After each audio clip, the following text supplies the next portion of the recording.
একদিকে চলছে সিংহাসনের মহাসংগ্রাম, ভোট চলছে একদিকে, সুপ্রিম কোর্টের শুনানি চলছে। এখন ব্রেক চলছে সুপ্রিম কোর্টের শুনানিতে। কি হলো? বড় খবর, এসএসসি যোগ্যদের তালিকা। এসএসসি এর আগে জানিয়েছিল যে যোগ্য অযোগ্যর তালিকা তারা দেবে, কিন্তু 19,000 যোগ্যর তালিকা দেওয়ার পরেও, সুপ্রিম কোর্টে দেওয়ার পরেও চাকরিহারা যারা যোগ্য বলে দাবি, তাদের অনশন, যারা আন্দোলন করছেন, তারা এখনো ভরসা করতে পারছেন না এসএসসির ওপর যে এই যে 19,000, সেই 19,000টা দেওয়া হলো কিসের ভিত্তিতে? সেই 19,000 সংখ্যার মধ্যে আবার পরবর্তী সময়ে এই 19,000কে যোগ্য ঘোষণা করা হলো, তাদের মধ্যে থেকেও আবার কোথাও তাদের মাথায় বাজ পড়বে না তো? আমি শঙ্কুদেব পণ্ডার কাছে যাব যে এতদিন ধরে তো সব কিছু হলো, আমরা দেখলাম হাইকোর্টের রায়, বিজেপির রায়, তৃণমূলের থেকে বলা হচ্ছে, এবং তারপরে আজকে সুপ্রিম কোর্ট এই রকম ভাবে ধমক ধমক দিয়ে আজকে 19,000 শেষ পর্যন্ত এসএসসি বলল। মাইক্রোফোন। আপনাকে একটা কথা বলি যে চোর চুরি করা জিনিস ফিরিয়ে দিয়ে প্রমাণ করলো যে চুরি হয়েছে। আজকে আপনি স্বীকার করে নিলেন একটা গভর্নমেন্টের সংস্থা এবং সরকার যে ভাই এখানে বেআইনি লোকেদের রিক্রুটমেন্ট হয়েছে, 5,000 হোক 7,000 হোক হয়েছে।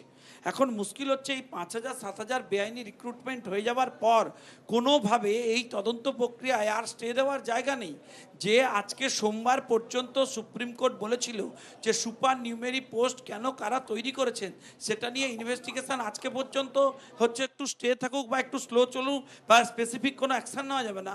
আজকে বিকালের পর থেকে তো সুপ্রিম কোর্টের সেই হাত পা বাঁধা নয় বলা। কারণ আপনাকে মনে রাখতে পারবেন না, একটা জিনিস বোঝার চেষ্টা করুন যে দেখুন আজকে সরকার নিজে বলছে বেআইনিভাবে আজকে এতজনকে রেগুলারাইজ করা হয়েছে। আজকে ওদের অ্যাডভোকেট দাঁড়িয়ে বলছেন কোনো অসৎ উদ্দেশ্য ছিল না। এখন অসৎ উদ্দেশ্য ছিল না কি ছিল না কি ছিল সেটা তো তদন্ত সাপেক্ষ। কারণ আপনাকে মনে রাখতে হবে যে সিবিআই ইতিমধ্যেই 4জন মন্ত্রী, 4-5 জন মন্ত্রী এবং নেতা যাদের লিখিত ডকুমেন্টেশন এই কেসে ট্যাগ করেছে, যারা এইসব চিঠি লিখে বলেছিলেন অমুকের চাকরি দিয়ে দিন, এখন তাদের নাম এই সমস্ত বেআইনি লিস্টে আছে কিনা তদন্ত হওয়া দরকার, খতিয়ে দেখা দরকার। ফলে সরকারের চাকরি পাওয়া না পাওয়াটা সেকেন্ডারি। সরকারের এখন আতঙ্কের জায়গা হয়ে দাঁড়িয়েছে। তদন্ত প্রক্রিয়া যদি আগে এগোয় তাহলে আর কতজন মন্ত্রী জেলে চলে যাবে। আমি 10 সেকেন্ড একটা প্রশ্ন শঙ্কুকে করছি। সেটা বিশ্বজিৎ কুন্ডু বলেছিল বিজেপিতে যাওয়ার পরে তৃণমূলে থাকাকালীন আমি 62 জনের চাকরি দিচ্ছি। তাহলে কি ওরা বিজেপিতে এখন তো আছে, ওকে তো পাঠিয়ে দেবে সিবিআই এর কাছে? তুমি গিয়ে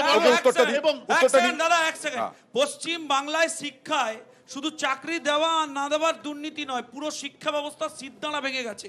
এখানে আপনি XYZ যার নাম করুন, যার এই দুর্নীতিতে যুক্ত আছে, ভারতীয় জনতা পার্টি তার বিরুদ্ধে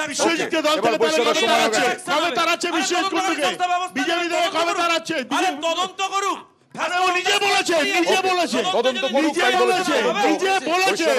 সেটা হচ্ছে যে যেটা বললেন যে আশঙ্কার বিষয় ক্যাবিনেট ভোটের মধ্যে। দ্বিতীয় হচ্ছে, আর তো বলতে পারবেন কি যে হাইকোর্টের রায়, বিজেপির রায়, এখন সুপ্রিম কোর্টের প্রধান বিচারপতি বলছেন। আপনি কি রায় পেয়ে গেছেন? আপনার কি মনে হয় রায় পেয়ে গেছে? শুনানি চলছে, তার মধ্যে যোগ্যদের তালিকা, এই যে পর্যবেক্ষণ, পর্যবেক্ষণ আর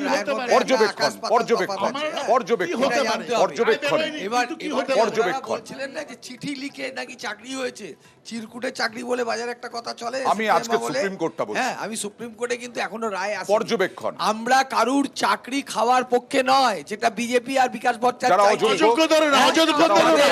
আমাকে প্রশ্ন করতে দিন।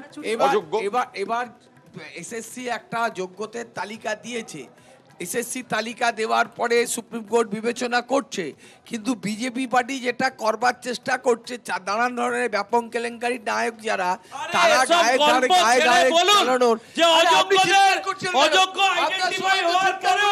কেন এইসব মন্ত্রিসভা বসিয়ে ওদেরকে চাকরির ব্যবস্থা করেছিলেন? কথা শোনার ধৈর্য নেই।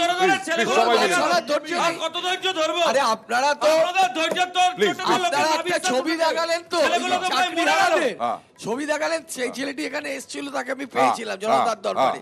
তিনি বলেছিলেন আমি বামপন্থী রাজনীতি করতাম, একসময় SFI করতাম। উনি এখন, আপনি তাহলে অভিজিৎ গাঙ্গুলির ওখানে যারা চাকরিহারা বসে আছে তাদের ছবিটা দেখাচ্ছেন না তো? অভিজিৎ গাঙ্গুলি চাকরি খেয়ে এসে উনি বিজেপির প্রার্থী হয়েছে, চাকরি কাছে তাহলে এসএসসি এতদিন লিস্ট দেয়নি কেন? সুপ্রিম কোর্টে গিয়ে দিল কেন? বিকাশ ভট্টাচার্য পায়ের তলায় বসে আইন শিখে চাকরি খেয়ে নিল, ওই বিজেপির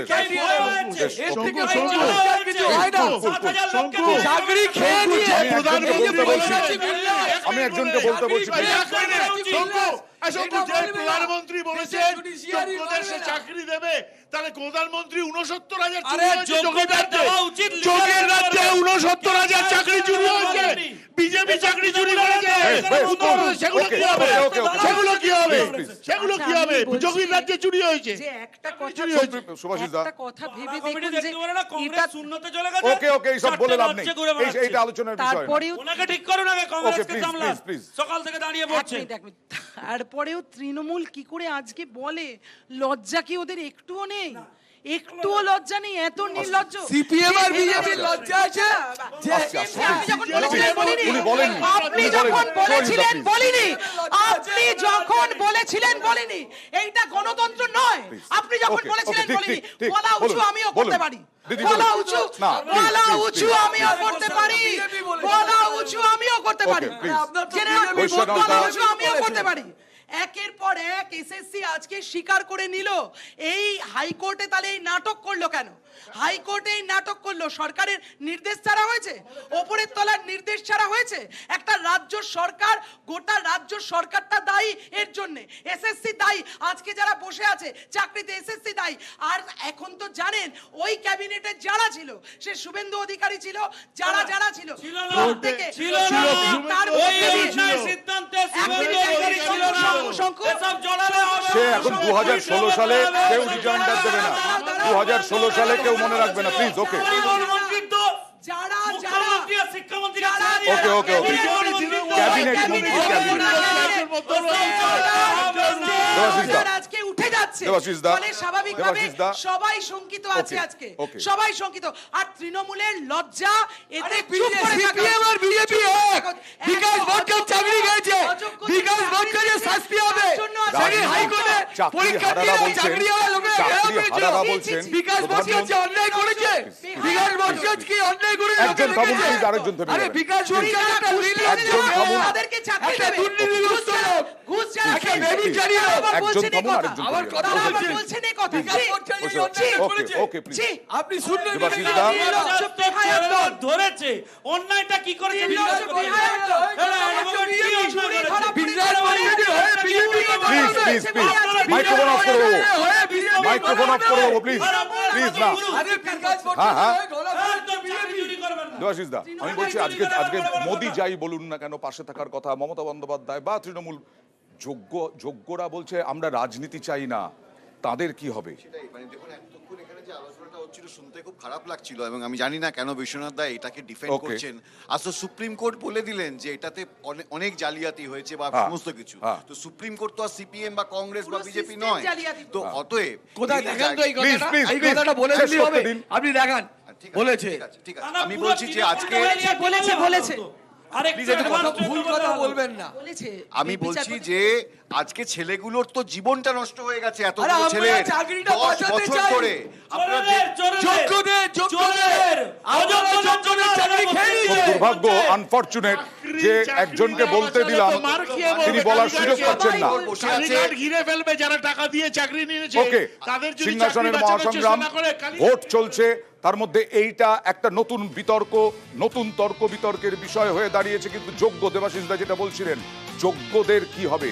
যোগ্যরা রাজনীতি চাইছেন না, যোগ্যরা চাইছেন এই ধরনের ঘটনা। কেউ 2004 সাল থেকে চাকরি করছেন, কেউ 2011 সাল থেকে চাকরি করছেন, তাদেরও চাকরি চলে গেছে। কি হবে? আমরা সব খবর নিয়ে, সুপ্রিম কোর্টের শুনানি নিয়ে, ভোটের খবর নিয়ে আসবো।